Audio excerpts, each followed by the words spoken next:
Hey guys, I was invited by YouTube to participate in the Dear Me campaign to celebrate International Women's Day. And so here's my video on what I would tell my younger self if I could go back and tell her anything. Not that she would listen because she thought she had her crap together, but I would try to tell her anyway. One, I think, and this is in no certain order, there are a million things I would actually try to tell myself because, girl, I just thought I had my stuff together. I thought I was grown and had my act together. Oh, heavenly days, was I not, so I've learned so much over the years. And if I could go back, and I've said this a million times, if I could go back now, go back to that age with the sense that I have now, oh my gosh, I would be a force to be reckoned with because I have come so far and learned so much. So this is what I would tell myself. First, I would tell myself that you do not have to be perfect. Everything doesn't have to be perfect. I have, as you know, 3 kids. They're all grown. I had a boy and a girl and everything was perfect. And I wanted everything to be perfect. Their clothes had to match. Everything had to be clean. I was awful. Let me tell you how awful I was. I sewed all my daughter's clothes, not all, but most of my daughter's clothes.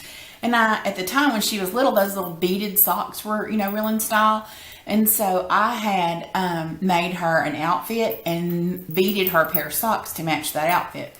Well, my husband was in an accident and the hospital called and said they needed me to come.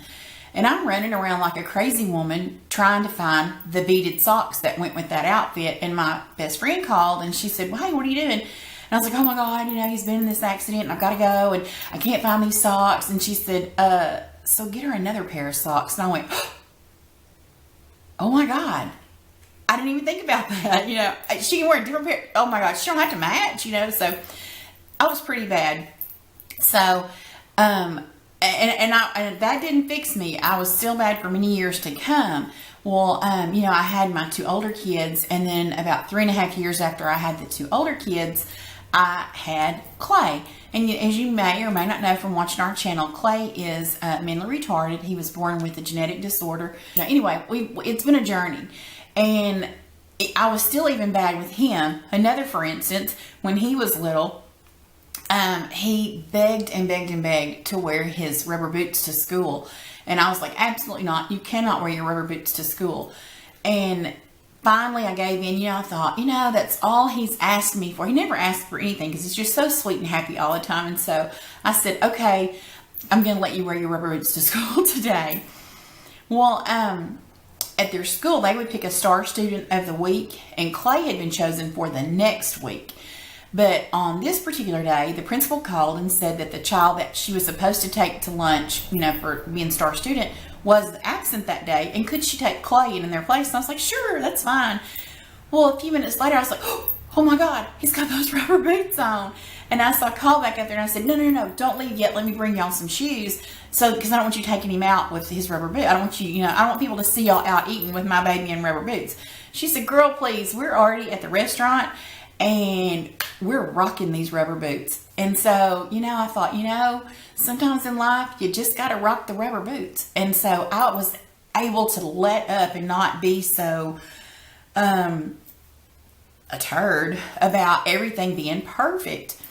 So that's one thing I would say, don't stress about having everything. A woman made the comment that in our town, we're from a small town, and it got back to me that she had made this comment that it looked like I scrubbed my kids with a wire brush before I would let them go in public. And that hurt my feelings because it wasn't treading scrubbing with a wire brush, but she was pretty close to right.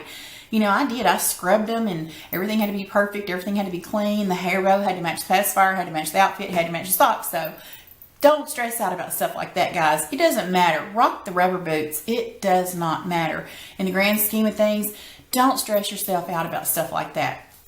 Second, I would say that if you're married, don't think, and this I guess again plays on the being perfect thing, I would say allow your husband or partner to be who they are in raising your kids or even just tending to your household and stuff like that, because I was the world's worst at not wanting my husband to do things his way. I wanted everything done my way.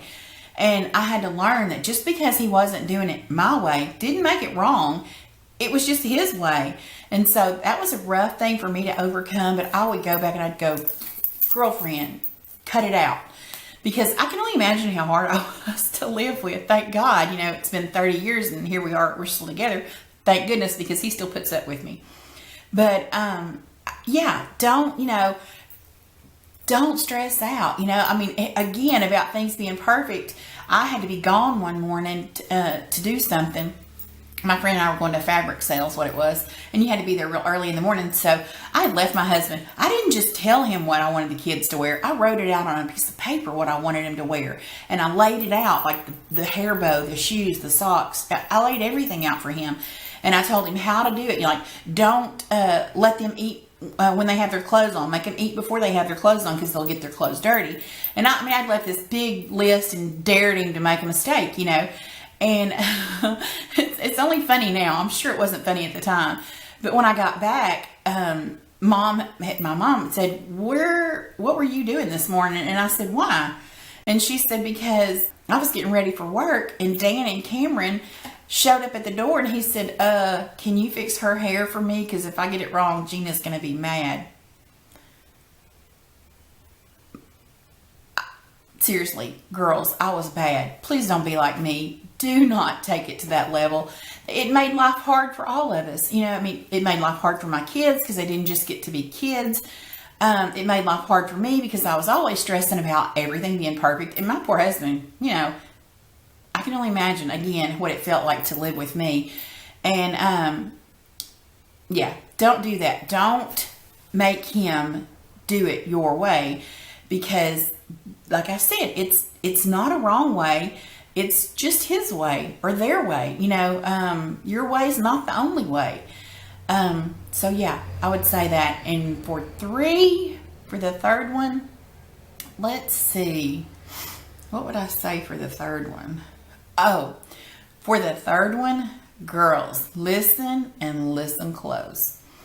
If this is seriously the one thing, if I could go back and do differently, I would try to do this one thing. Maybe I would still be, you know, anal about everything being perfect. I don't know. But this is one I would definitely try to do differently. I would tell myself, girl, enjoy your life at the size you are. Because in my mind, I've always been too fat. I would say, oh, no, I'm not going to do that. I want to lose some weight before I do that. Or, no, don't take a picture of me because I'm too fat. I don't want to be in a picture. So it looks like my kids didn't have a mama because I wouldn't let a picture be taken of me. You know, I always felt like I was fat. I would tell myself, you know what? Enjoy your life, because, you know, nobody else is looking at your size like you're looking at your size. And if you only know how fat you're going to end up, you'll enjoy these little britches you have right now. You only think you're fat. No, not really. No, seriously, that is what I would do. I would really stress, don't let life pass you by because you're waiting to be skinny enough, or you're waiting for this, or you're waiting for that. Just jump in and live in the moment. I wasted way too many opportunities waiting to lose some weight so that I could do whatever it was I was, you know, wanting to do, or take pictures, or go on trips, or, you know, just anything. I really missed out on many opportunities. So those are my 3 things, guys. That's what I would go back and tell myself, and hopefully I'd pray that old hard-headed heifer would listen. She probably wouldn't, but that's what I would try to go back and tell her and stress to her how important those things would be. So thanks, guys, for watching. And if you see some of yourself in the things that I said, let it go. Just be happy. Rock those rubber boots. Thanks for watching. Bye.